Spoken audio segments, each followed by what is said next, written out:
Une zone industrielle a besoin de main-d'œuvre. Voilà. Depuis l'approvisionnement en matières premières jusqu'à la main-d'œuvre même dans l'usine. Et après, le schéma continue sur la production. Après la production, la vente sur le terrain. Donc c'est tout un schéma. Et les gens, depuis la production du coton, l'emballage, le décortiquage. Je prends un secteur, c'est le textile, comme a dit, qui est déjà prêt. Donc voilà, depuis ce schéma jusqu'à ce qu'on commence à commercialiser les produits qui vont sortir de la zone industrielle, on aura besoin de main-d'œuvre. Et donc, la main-d'œuvre, ce n'est que les jeunes et les personnes disponibles, les citoyens béninois évidemment, qui seront appelés à travailler dans ce lieu-là. Bon, pour moi, si la zone industrielle est prête complètement, à coup sûr, les gens auront du boulot. À ce qu'on dit, d'abord, on fabrique beaucoup de choses là-bas. Comme c'est notre coton qu'on utilise pour fabriquer les habits, les t-shirts et tout, on peut s'en servir. Déjà qu'il y a les machines, ça peut créer l'emploi, ça peut éviter le chômage. Mais il faut beaucoup relancer comment dirais-je, le partage, faire beaucoup de partage pour que beaucoup de personnes soient informées qu'il y a là-bas l'emploi pour les jeunes. Je me dis que c'est la création d'industries.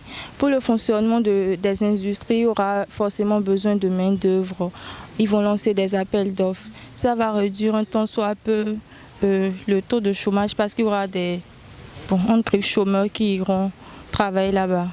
Si nous prenons par exemple le cas de notre pays, le Bénin, où le chômage, comment dit-on, n'est plus un secret pour personne. Donc du coup, et quand on parle d'une zone industrielle, et cela est recours, comment dit-on, à une croissance quand même.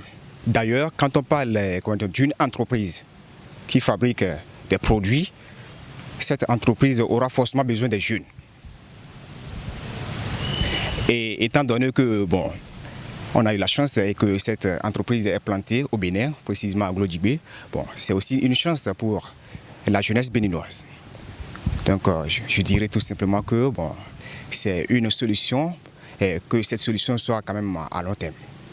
D'abord, c'est à encourager, comme ça, quelque part, on ne va pas trop dépendre de l'extérieur. Ça favorise la montée de l'économie béninoise et ensuite, de par les boutiques, les industries, il y aura des recrutements.